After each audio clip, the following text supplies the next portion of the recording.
इस कार्यक्रम के पुण्यार्चक हैं श्री कंवर लाल जी, महावीर प्रसाद जी पाटनी, आर के ग्रुप, मदनगंज, किशनगढ़, राजस्थान।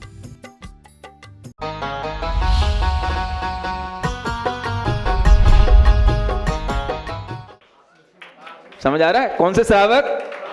पाक्षिक श्रावक। आप पक्ष में हो। किसके पक्ष में हो? जिनका शासन काल चल रहा है उन्हीं के पक्ष में हो।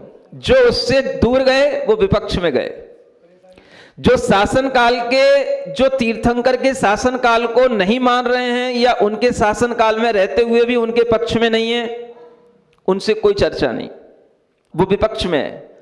इसलिए उन पाक्षिक श्रावक के लिए यहां कहा जा रहा है कि वो भी अपना प्रतिक्रमण करने के लिए तैयार रहें, और वह पाक्षिक श्रावक भी अपना प्रतिक्रमण कर सकता है, क्योंकि उसके कम से कम इतने व्रत तो होते हैं। कितने? मोटी मोटी हिंसा नहीं करता, झूठ नहीं बोलता, चोरी नहीं करता, पर स्त्री का सेवन नहीं करता, अपना जो परिग्रह है उसमें संतुष्ट रहता है। इतना तो करता है ना। 5 अणुव्रतों का पालन कर लेता है, मांस नहीं खाता, अंडा नहीं खाता, मदिरा नहीं पीता, जुआ नहीं खेलता, इतने बुरे बुरे काम बोल तो लो एक बार।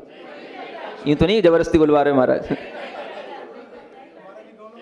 क्यों? आदमी लोगों, आदमी हो कि नहीं? हाँ, पीछे से बोलना अगर आदमी हो तो इतना तो करते हो। 8 ये मूल गुण हो गए आपके। क्या हो गए ये? 5 अणुव्रतों का पालन कर रहे हो। मद्य, मांस, मधु का माने शहद का भी त्याग रहता है, 3 मकारों का त्याग हो गया। ये 8 मूल गुण हो गए। ये आपके गुण हैं। आप कैसे कह देते हो हम कुछ नहीं करते?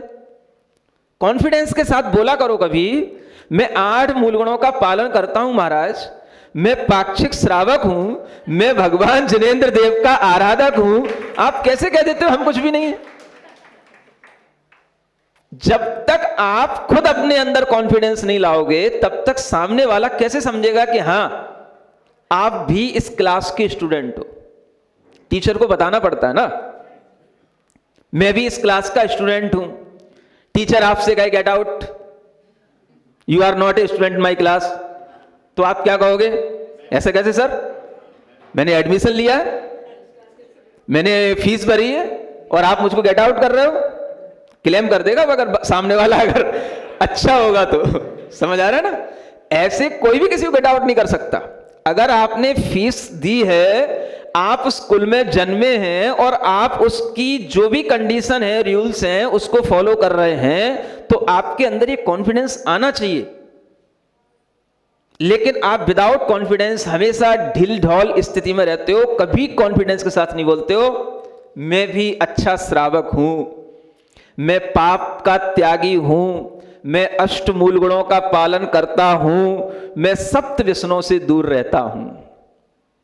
इतना बोल पाते हो? क्यों? जो आगे पुजारी लोग बैठे हो तो बोल रहे हैं, पीछे वाले समझ रहे हैं ना? ये भी भाव आपके अंदर कब आएगा? अगर कभी आप चतुर्दशी को भी 15 दिन में भी एक बार अगर आप प्रतिक्रमण करोगे तो क्या होगा? आपके मन में भाव आएगा, क्योंकि प्रतिक्रमण में यह बुलवाया जाता है, मैं स्थूल अहिंसा मूल गुण का पालन कर रहा हूं, मैं स्थूल सत्य मूल गुण का पालन कर रहा हूं, उसमें लगे हुए दोषों का निराकरण करने के लिए हे भगवान मैं प्रतिक्रमण कर रहा हूं। तो आपको याद आती है कि मेरे ये व्रत है, और उसी के माध्यम से आपके अंदर कॉन्फिडेंस आता है कि मैं 8 मूल गुणों का पालन करने वाला, सप्त व्यसनों का त्यागी हे जिनेंद्र भगवान आपकी आराधना करने वाला सच्चा श्रावक हूं, इसलिए मैं पाक्षिक श्रावक हूं, मेरे भी दोषों का निराकरण करो, मैं इतना बुरा नहीं हूं जितना आपने मुझे समझ रखा है। सुन रहे हो? ऐसे पाक्षिक श्रावकों के लिए एक अच्छी प्रतिक्रमण की विधि जो अभी तक नहीं थी। कुछ श्रावकों ने मुझसे कहा महाराज आप इतना लिखते हो, आप इतना कुछ भी ग्रंथ तुरंत रचना कर देते हो, आप एक ऐसा प्रतिक्रमण भी तैयार कर दो जिसको करने से मुझे फीलिंग आए कि मैंने प्रतिक्रमण कर लिया। अब आलोचना पाठ करना तो अब बड़ा नॉमिनल सा लगता है। समझ आ रहा है? एक श्रावक ने मुझसे कहा तो मेरे मन में आया बात तो सही कह रहा है, फिर मैंने टटोला देखा तो कहीं भी आचार्यों ने व्रतियों के लिए तो प्रतिक्रमण लिखा है, लेकिन सामान्य पाक्षिक श्रावकों को ध्यान ही नहीं दिया। अब वो कोई पंडित जी ने आलोचना पाठ लिख दिया तो ठीक है, कोई मुनियों का आचार्यों का कुछ नहीं। तो फिर विचार आया और उस विचार के साथ में वो कार्य की पूर्ति हो गई, क्योंकि विचार करते ही लिखने पढ़ने के काम तो तुरंत पूरे हो जाते हैं। इतना तो प्रभु का आशीर्वाद, गुरु का आशीर्वाद मिला हुआ है। समझ आ रहा है? ये आजकल की बात नहीं है, ये तो पुरानी बात हो गई। आपको तो पता होना चाहिए, लेकिन नहीं पता है तो बताना पड़ रहा है। समझ आ रहा है? जब सम्यक शिखर की यात्रा करते हुए सम्यक शिखर के वंदना के लिए गए थे, और उस समय पर जब सम्यक शिखर में ही वंदना कर रहे थे, प्रवास चल रहा था, तो बीच में 1-2 दिन, सुन रहे हो, कि जब बहुत ज्यादा ऊपर बारिश हो रही है या उस दिन जो है माहौल मतलब वातावरण अच्छा नहीं है, तो 1-2 दिन वंदना रोकनी पड़ी। तो बोले अब क्या करें, तो तीर्थ स्थान है, विचार आया कोई यहाँ पर अच्छा काम कर लेते हैं। तो ये प्रतिक्रमण की रचना उसी सम्यक शिखर के तीर्थ पर ही हुई थी, जिसका नाम क्या है जानते हो? जिसका नाम है पाक्षिक श्रावक के लिए तो है, लेकिन उसका नाम रखा गया है दार्शनिक प्रतिक्रमण। क्या नाम है? दार्शनिक प्रतिक्रमण। क्योंकि व्रती श्रावक का व्रती प्रतिक्रमण जो होता है वो दूसरी प्रतिमा से होता है, लेकिन जो दर्शन प्रतिमा को धारण करने वाले हैं, या जो भगवान का दर्शन, भगवान का मत, भगवान के शासन को मानने वाले हैं, वो सब दार्शनिक हैं। उन्हें दर्शन प्रतिमा वाला भी कहा जाता है। और जो दर्शन प्रतिमा से पहले हैं, जो अष्टमूल गुण का पालन कर रहे हैं, सप्त व्यसन के त्यागी हैं, वो भी दर्शन प्रतिमा की ओर ही जा रहे हैं, उनको भी दार्शनिक श्रावक की ही उपाधि दी जाती है। तो उन सब दार्शनिक श्रावकों में अविरत सम्यक दृष्टि भी आ जाते हैं, उन्हीं को पाक्षिक श्रावक कहते हैं। और जो एक प्रतिमा का भी व्रत ले लेते हैं, उनके लिए भी वह प्रतिक्रमण है जो दर्शन प्रतिमा को शुद्ध करने के लिए होता है। तो दार्शनिक प्रतिक्रमण आप सभी लोगों को कम से कम चतुर्दशी के दिन 15 दिन में एक बार तो अवश्य कर लेना चाहिए। सुन रहे हो? क्या करोगे? उपवास करने के बाद क्या करोगे? दार्शनिक प्रतिक्रमण करोगे। देखो, उपवास करने के बाद भी कुछ करना पड़ता है, ऐसा नहीं है कि खाली पेट हैं, घूम रहे हैं, इधर उधर टाइम काट रहे हैं। उपवास में क्या करोगे? उपवास में पेट भले ही खाली रहे, लेकिन मन भरा रहे, आत्मा के अंदर विचार पूरे धर्ममय बने रहें। इसलिए एक बहुत अच्छी बात यहां कही जा रही है, धर्मामृतम सतृष्ण श्रवणाभ्याम पिबतु पायये द्वान्यान ज्ञान ध्यान परो वा भवतुपवसन्न तंद्रालुः।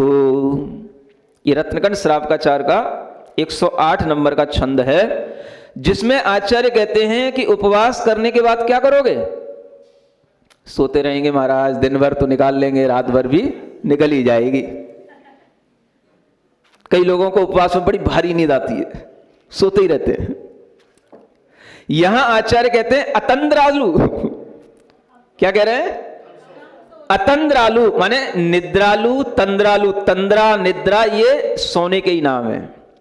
उपवास के दिन खाली पेट होने पर हो सकता है आपका सिर भारी हो जाए, कुछ अच्छा सा ना लगे, शरीर में ताकत सी ना रहे, सुस्ती सी बढ़ जाए, दिन भर पड़े रहने का भाव आ जाए, या टीवी देखते रहते हुए गुजारने का भाव आ जाए। तो आचार्य कहते हैं सबसे पहले क्या करना? अपने को आलस्य से रहित बनाना। अतंद्रालु, निद्रा नहीं लेना ज्यादा, अपने को भीतर से अलर्ट बनाना। और क्या करना? अमृत को पीना। किसको पीना? और एक क्या पीना? ये भोजन वोजन नहीं करना, भोजन पानी तो बहुत तुच्छ चीज है। अमृत पीना, अमृत। अमृत पिलाएंगे तुमको, क्योंकि एक चीज छुड़ाइए तो दूसरी चीज भी दिलाएंगे, ऐसा नहीं है कि तुमको भूखा मारेंगे। समझ आ रहा है? तो आचार्यों ने हमारे लिए इतनी अच्छी व्यवस्था बताई है कि वो कह रहे हैं कि वो चीज अमृत तब मिलेगी, दो चीजें अगर एक ही जगह पर जा रही हो, मान लो 2 नली डली हुई हो, समझ आ रहा है ना, तो एक नली को बंद करना पड़ेगा, तब तो दूसरी नली में कुछ डाला जाएगा। नहीं समझ आ रहा? अभी तक आप भोजन पानी करके अपने पेट में कुछ डालते थे तो आत्मा में कुछ पहुंचता नहीं था। अब पेट की नली बंद कर दो, वो पाइप आपने बंद कर दिया, तो अब जो है आत्मा की जब पाइप खुल जाएगा तो उसमें हम अमृत डाल पाएंगे। समझ आ रहा है? वो जो अमृत जाएगा वो आपके मुंह से नहीं जाएगा, वो काय से जाएगा? उसकी नली यहां से जाती है। कहां से? क्या है ये काय वो साइड से जाती है थोड़ी सी। समझ आ रहा है? और वो साइड से जाकर के डायरेक्ट वो पेट में नहीं जाएगी, पहले वो हृदय में जाएगी। कहां जाएगी? हृदय से मन में घुलेगी भीतर, और फिर मन से घुल करके आत्मा में पहुंचेगी। वो सुन रहे हो? वो अमृत ऐसा है, पीने की इच्छा है। अपने आप आचार्यों ने हमें इतनी अच्छी व्यवस्था दी है, वो कह रहे हैं हम तुमको अमृत पिलाएंगे, लेकिन आप में पीने की तृष्णा होनी चाहिए। क्या होनी चाहिए? सतृष्ण। क्या लिखा है? तृष्णा से सहित हो जाओ। पहले कहो तो महाराज प्यास लगी है, पिलाओ पिलाओ, नहीं मिले, आपने अभी तक अमृत नहीं पिलाया। क्या सुन रहे हो? कभी कहने में आता है अब महाराज आप पिलाते ही रहते तो कहें क्या, इसलिए कभी कभी सोचता हूं बंद कर दूं। तब देखोगे लोगों की भावना भी है कि नहीं कि मैं जबरदस्ती पिलाए जा रहा हूं। तो आचार्य कहते हैं तृष्णा से सहित होकर के जब आप इच्छा करोगे तब आपके लिए वो अमृत पिलाया जाएगा, और उस अमृत का नाम दिया हुआ है यहां पर धर्मामृतम। क्या लिखा है उसको? ये धर्म रूपी अमृत सतृष्ण माने तृष्णा के साथ श्रवणाभ्याम, श्रवण बोलते कान को, और द्वितीय विभक्ति दी है। राम के रूप सुने ना, रामेण रामाभ्याम रामई, है ना? तो हाँ, तो इसी तरीके से श्रवणाभ्याम, क्योंकि आपके पास में 2 कान हैं। सबके पास हैं? पक्का? तो आचार्य कहते हैं मैं अमृत दोनों कानों से आपके अंदर डालूंगा, और ये धर्मामृत को आपको क्या करूंगा? पिलाऊंगा। पिबतु, पियो। क्या कहा जा रहा है? पिबतु, पियो। ये धर्म रूपी अमृत अपने कानों से पियो। किस दिन? जिस दिन और दूसरा भोजन नहीं कर रहे हो, उस दिन क्या करना है? ये धर्म का अमृत पियो। अपने आप से पीते बन जाए तो पी लेना, अगर अपने आप से पीते ना बने तो किसी भी तरह से गुरु के समक्ष जाके पी लेना। नहीं पीते बने, अपने मोबाइल में खोल करके जो इस तरीके के अमृत पिलाने वाले कहीं वचन मिल जाएं उनको पी लेना। नहीं मिले तो अपने आप से पीने की कोशिश करना, और अगर जब आपको पीने में आ जाए तो एक काम और करना। करोगे? देखो सब जो लिखा है मैं वही बता रहा हूं, मुझ पे गुस्सा तो नहीं कर रहे हो कि महाराज कितने काम बताए जा रहे हैं। आचार्य कहते हैं अगर तुम्हें धर्म का अमृत अच्छा लगने लग जाए, सुन रहे हो, और पीने से तुम्हारी तृष्णा थोड़ी सी शांत होने लग जाए, और तुम्हें लगे कि ये बहुत बढ़िया अमृत है, तो उसे दूसरे को भी पिलाने की कोशिश करना। पाययेत व अन्यान, अन्यान माने अन्यों को भी पिलाना। ऐसा नहीं कि बस अपने आप में पी करके संतुष्ट होकर के पड़े रहना, दूसरों को भी पिलाना। समझ आ रहा है? और जब इस तरीके से पीने और पिलाने का काम चलने लग जाए, क्या पीने का? दिमाग सही है ना? हाँ।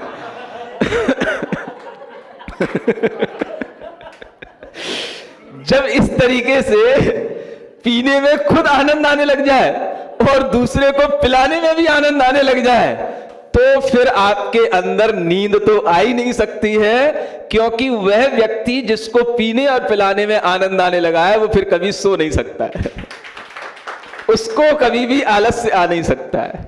समझ आ रहा है?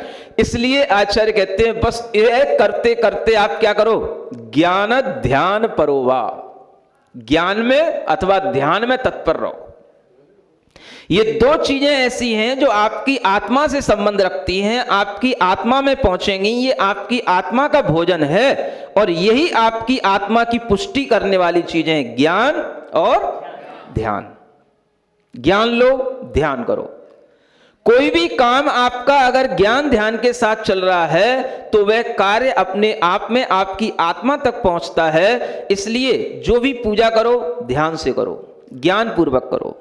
जो भी प्रतिक्रमण करो वो भी ज्ञान पूर्वक करो, ध्यान से करो। इस तरह के कार्य करने से ही आपके अंदर ये भाव आएगा कि जो भाव हम अपने अंदर अपनी आत्मा में ले जाना चाहते हैं, आत्मा में परिवर्तन करना चाहते हैं, वो भाव हमारे ज्ञान और ध्यान से ही आत्मा तक पहुंचता है। इसलिए कोई भी काम ऊपर ऊपर नहीं। उपवास भी है तो वो केवल शरीर तक नहीं रहना चाहिए, आत्मा तक पहुंचना चाहिए। उपवास, उप माने निकट, वास माने रहना। किसके निकट रहना? अब उस दिन घर के निकट नहीं रहना, पत्नी के निकट नहीं रहना, उस दिन किसके निकट रहना? अपनी आत्मा के निकट। बस कहां बैठा हूं, क्या कर रहे हो? मजे में हूं। क्या पी रहे हो? कुछ नहीं पी रहा हूं। तो क्या भूख नहीं लग रही? नहीं लग रही। क्यों नहीं लग रही? भीतर अमृत झर रहा है। कहां झर रहा है भाई? तुम्हें नहीं मिलेगा। तुम भी करो उपवास, फिर दिखाऊंगा तुम्हें कैसे अमृत झरता है। ये जो अमृत पीने की बात है, ये अमृत इसी तरह का अगर मिलता रहे तो आदमी के लिए पता ही ना पड़े कि कब दिन हो गया पूरा और कब पूरा उसका ज्ञान ध्यान से समय निकल गया, और उसका जीवन भी कभी अगर ऐसा निकलने की नौबत आ जाए तो समझो उससे बड़ा कोई भाग्य नहीं उसका। समझ आ रहा? अच्छा लग रहा? पिलाते रहूं? पीते रहोगे? उपकी तो नहीं आएगी? अगर आपके अंदर इस तरह की पीने की भावना है तो आप तैयार रहना। आज चतुर्दशी है। समझ आ रहा है? मेरे मन में एक भाव आया है, आप लोगों को देख के आया है। जो भाव अभी मुजफ्फरनगर में नहीं आया वो आज प्रेमपुरी में आया है। समझ आ रहा है? आपको दार्शनिक प्रतिक्रमण कैसे करना ये शाम को आज बताया जाएगा, और आज आपको शाम को दार्शनिक प्रतिक्रमण कराया जाएगा। ठीक है ना? चलो ये काम आज होता है पवित्र। तो आचार्य कहते हैं कि जिस समय पर आपके लिए, शाम को वही 5:45-6 बजे के टाइम, उसी टाइम पर जब आपके लिए इस तरह से संस्कार पड़ेगा तो आप ये सब चीजें सीखेंगे, और इन्हीं चीजों के सीखने से आपके अंदर सब कुछ अच्छा चलेगा। बाहर की दुनिया तो बिनती बिगड़ती रहती है, अपनी भीतर की दुनिया अच्छी बनाओ जिसके माध्यम से हमें जीने में आनंद आए, और उसी का यह तरीका होता है। इसलिए आचार्य कहते हैं जो भी हम ये उपवास करते हैं उसकी हम सही विधि समझ लें। चतुराहार विसर्जनम उपवास है। उपवास की यहां पर डेफिनेशन दी जा रही है। किसको बोलते हैं? 4 प्रकार के आहार का विसर्जन माने त्याग का नाम उपवास है।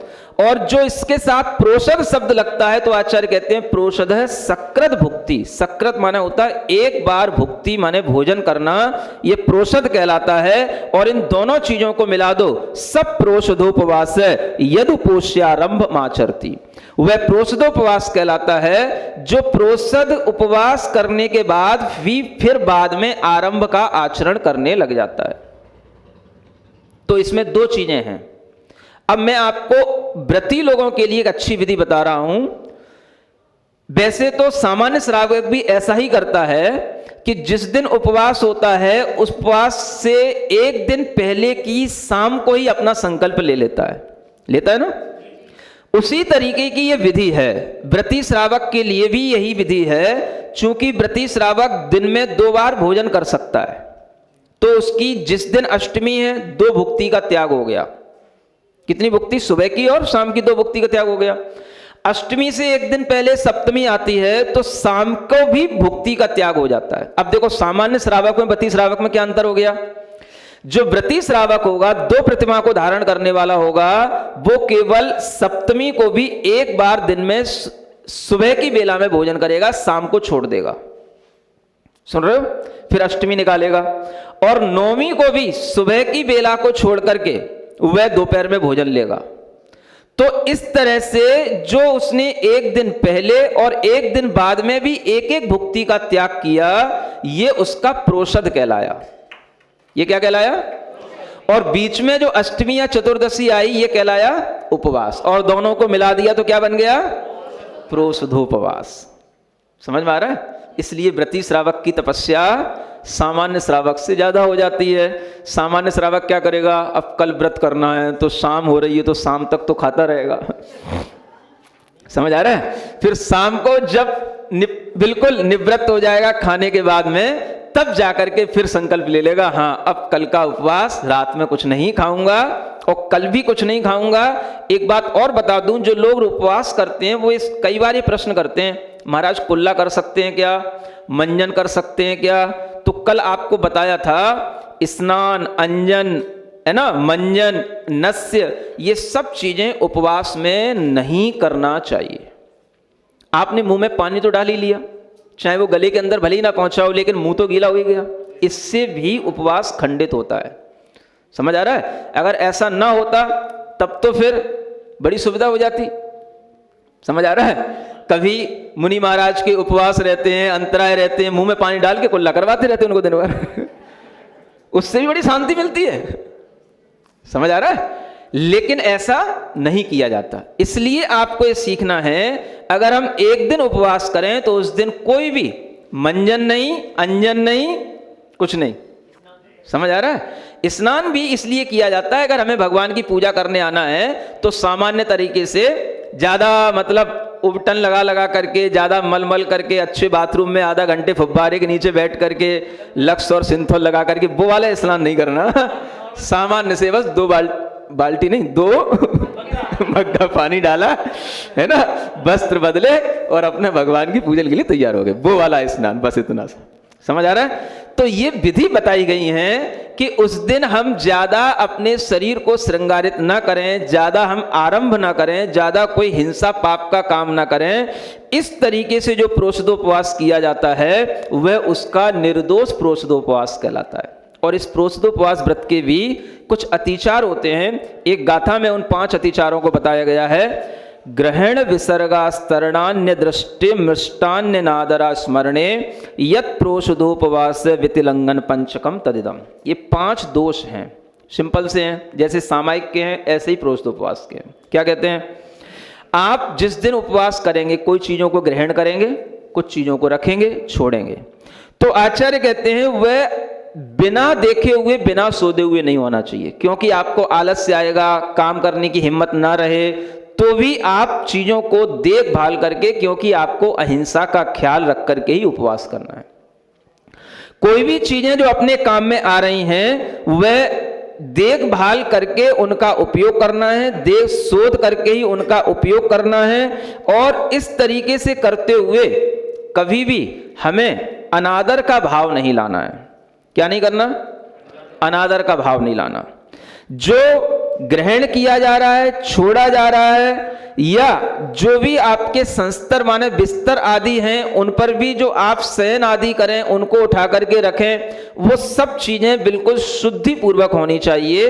कहीं पर भी जीव हिंसा ना हो, ये ख्याल रखते हुए आपको एक दिन निकालना है और एक रात भी निकालनी है, इस ख्याल के साथ क्या कि उपवास तो किया है लेकिन उसमें हमारे आलस्य से कोई जीव हिंसा न हो जाए। इस तरह का ख्याल रखते हुए आदर पूर्वक जो उपवास किया जाता है और स्मरण के साथ में ज्ञान ध्यान में दिन भर लीन रहा जाता है, दूसरे दिन भी आपकी स्मृति बनी रहे। ऐसा ना हो कि उपवास में ही लोगों की बिल्कुल याददाश्त जाने लग जाती है, कुछ भी ध्यान नहीं रहता है, भूलने से लग जाते हैं। उपवास के दिन क्या क्रियाएं करनी है, क्या पढ़ना है, क्या करना है, कुछ भी याद नहीं रहता। ऐसा नहीं होना चाहिए, सब कुछ स्मरण के साथ होना चाहिए। और ये भी ध्यान रख लेना चाहिए कि जैसा ये उपवास हमने आज किया है उससे पहले हमने कब किया था और आगे का अब हम कब करेंगे, सब कुछ स्मरण में होना चाहिए। अपने व्रतों का भी स्मरण रखो, हमने कितने व्रत कर लिए हैं। ये उपवास का स्मरण, जैसे आपने व्रत लिए, अब कई लोगों के लिए ध्यान ही नहीं रहता है, 64 व्रत लिए थे, कितने कर लिए, कितने पूरे हो गए, बाद में याद आया। हर चीज की डायरी मेंटेन करनी पड़ती है। समझ आ रहा है? क्योंकि आप श्रावक हो, आपको सब कुछ गिनती के साथ करना है, क्योंकि धर्म आपको गिनती के साथ करना है। समझ आ रहा है? पैसा तो आपको बिना गिनती के लाना है, लेकिन धर्म आपको गिनती के साथ करना है। चलो कोई बात नहीं। तो आचार्य कहते हैं उसका स्मरण रखो, हमने कितने व्रत किए, कब कब किए। और इस तरह से जब हम ये पूरा का पूरा प्रक्रम बिल्कुल सावधानी पूर्वक आदर और स्मृति के साथ करेंगे तो वह हमारे लिए निर्दोष व्रत कहलाएगा। ये प्रोष्ठोपवास की विधि इस तरह से आचार्यों ने हमको बताई, जिसे आप सभी लोग स्मरण में रखें। महावीर भगवान की श्रावक के शिक्षा व्रतों का वर्णन करते हुए सामायिक प्रोष्ठोपवास इन शिक्षा व्रतों का वर्णन किया गया। इन व्रतों के वर्णन के बाद में साथ एक और व्रत आता है जिसका नाम यहाँ पर वैयावृत्ति के रूप में कहा जा रहा है। श्रावक को गुड़ीजनों के निकट रहते हुए उनसे शिक्षा प्राप्त करने के लिए अनेक तरह के उपक्रम यहाँ बताए जा रहे हैं। उनमें वैयावृत्ति का एक उपक्रम रखा गया है।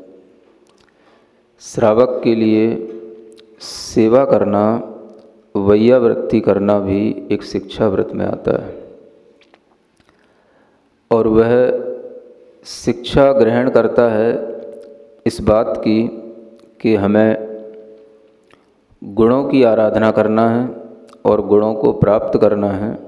इसलिए वह शिक्षा को ग्रहण करके आगे बढ़ता है और इस तरह की शिक्षा पाने के लिए आचार्य कहते हैं उसे थोड़ा सा अपना तन मन धन सब कुछ अर्पित करना होता है। जब ऐसा कुछ किया जाता है तभी वह शिक्षा व्रत का पालन होता है और तभी जाकर के वह कुछ बन पाता है, कुछ ग्रहण कर पाता है। उसी शिक्षा व्रत को यहाँ पर वैयावृत्ति के नाम से कहा गया है। अन्यत्र शास्त्रों में उसे अतिथि संविभाग व्रत के रूप में कहा जाता है। उसी को कहीं पर दान के रूप में कहा जाता है और इस तरह से ये सब एक ही चीज़ें हैं, चाहे हम दान कहें, त्याग कहें, अतिथि संविभाग कहें या वैयावृत्ति नाम का शिक्षा व्रत कहें। उसी को व्याख्यायित करते हुए आचार्य कहते हैं दानम वैयावृत्यम धर्माय तपोधनाय गुणनिधये अनपेक्षितोपचारो पक्रियमग्रहाय विभवेन। दान को यहाँ पर वैयावृत्ति कहा जा रहा है। दानम वैयावृत्यम, जो हम अपने जीवन में अर्जित करते हैं उसका कुछ हिस्सा हमें कुछ अच्छे कार्यों में लगाना चाहिए। उसी का नाम यहाँ पर दान कहा जाता है। और वह दान करने के लिए भी कौन कौन जीवों के लिए हमें दान करना है, यहाँ पर मुख्य रूप से जो कहा जा रहा है वो पहले सुनने लायक है कि जो हमें दान करना है वह धर्माय माने धर्म के लिए करना है, धर्म के उद्देश्य से करना है। जो धर्म के लिए किया जाए उसको वस्तुतः दान कहा जाता है। और वह धर्म के लिए जब किया जाएगा तो किसके लिए किया जाना चाहिए, उसकी योग्यता वाले जीव कौन से होते हैं, तो आचार्य कहते हैं तपोधनाय गुणनिधये, तपोधनों के लिए और जो गुणों के भंडार हैं उनके लिए। तपोधन का मतलब होता है तप करना ही जिनका धन हो उन्हें तपोधन कहते हैं। और गुण निधि का मतलब होता है जो रत्नत्रय रूप गुण हैं उनके जो भंडार हैं उन्हें ही जिनकी आराधना करने के लिए अपना जीवन समर्पित किया है वो गुण निधि कहलाते हैं। तो तपोधनों के लिए और गुण निधि के लिए धर्म के उद्देश्य से दान करना ये वैयावृत्ति कहा गया है।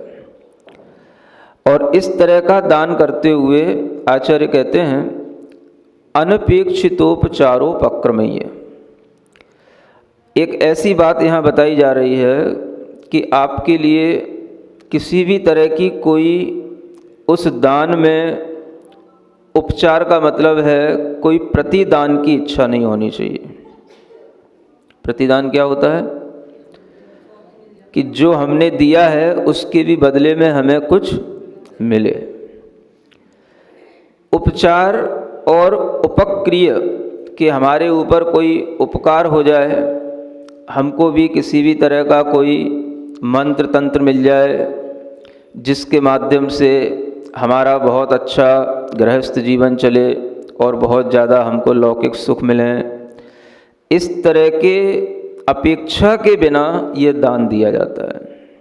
अनपेक्षित होकर के उपचार और उपकार की भावना के बिना, जो अग्राह्य जिनका कोई घर नहीं है, ऐसे तपोधनों और गुण निधियों के लिए दान देना चाहिए।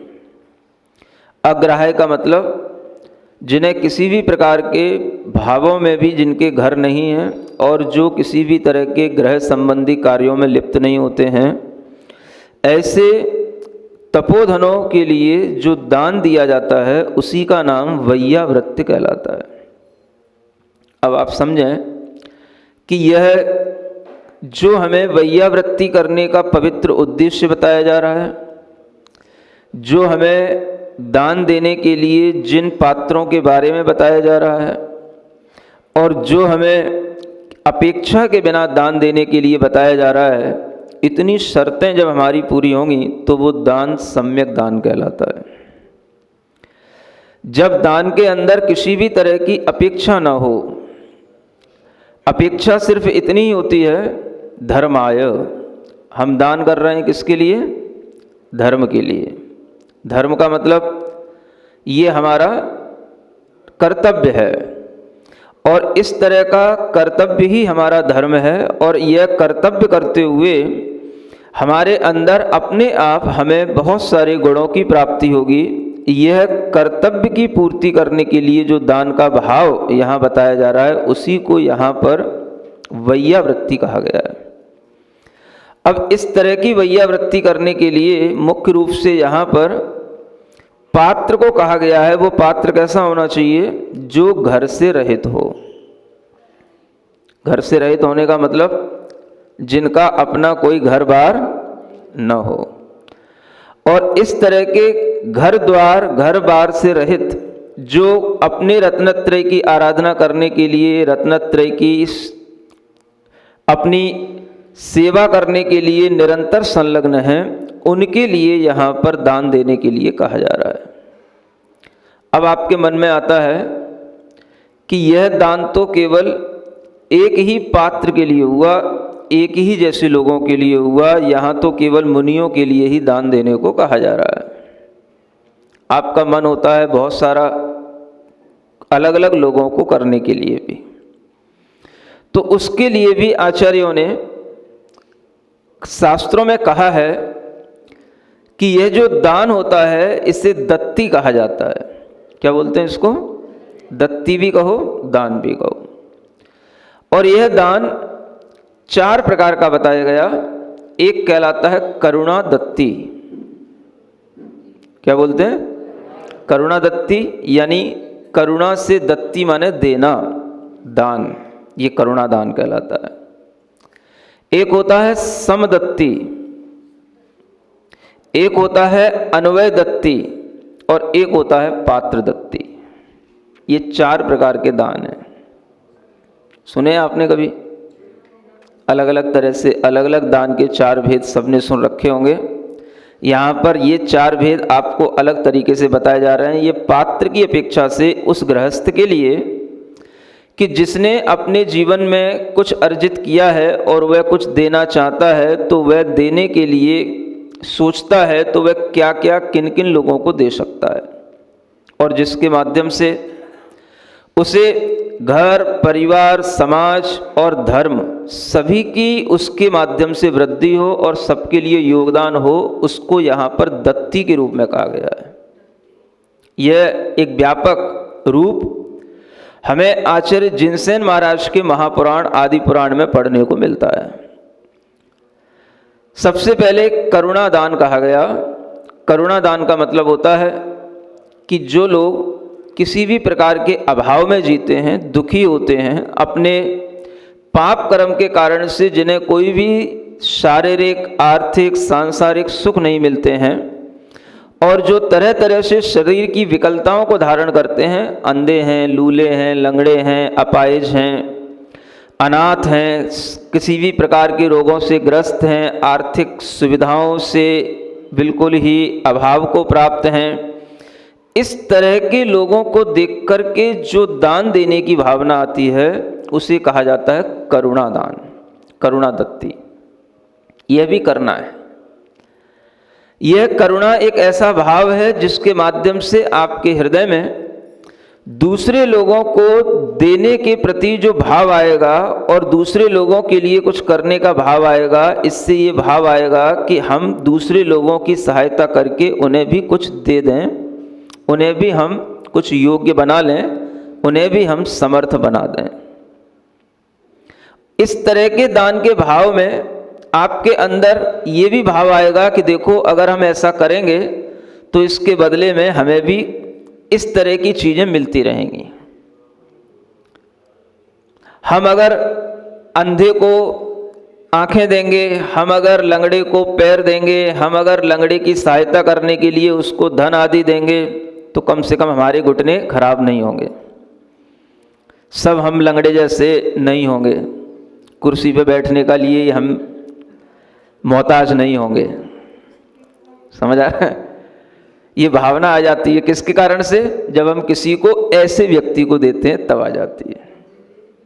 समझ आ रहा है? जैसा आप देंगे वैसा ही आपके अंदर एक भाव आएगा और उस भाव के कारण से आपके अंदर एक अपेक्षा का भाव भी आ जाएगा कि देखो, इनके लिए ये चीज़ नहीं मिली है, इसलिए हम अगर देंगे तो ये चीज़ हमको मिलती रहेगी, हमको मिली है तो हमें दे देना चाहिए। इस भाव के कारण से वो दिया जाता है। करुणा इसी भाव से आती है।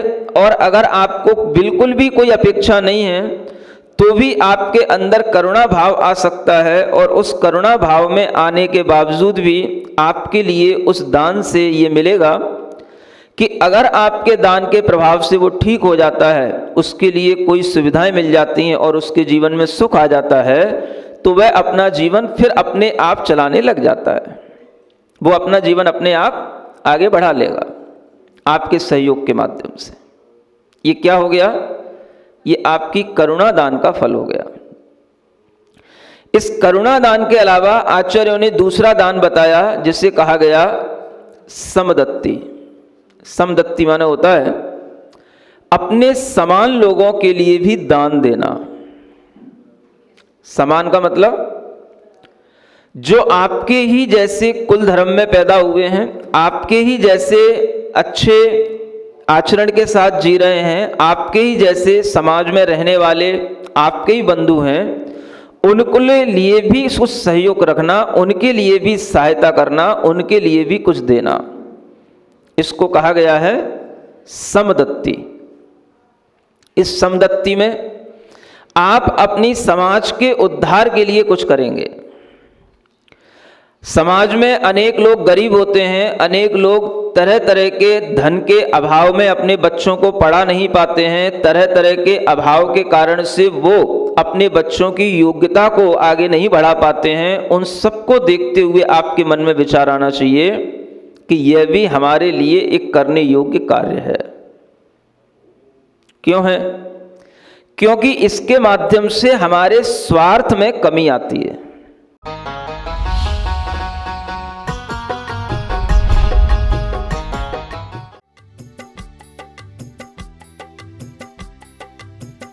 इस कार्यक्रम के पुण्यार्चक थे श्री कंवर लाल जी, महावीर प्रसाद जी पाटनी, आर के ग्रुप, मदनगंज, किशनगढ़, राजस्थान।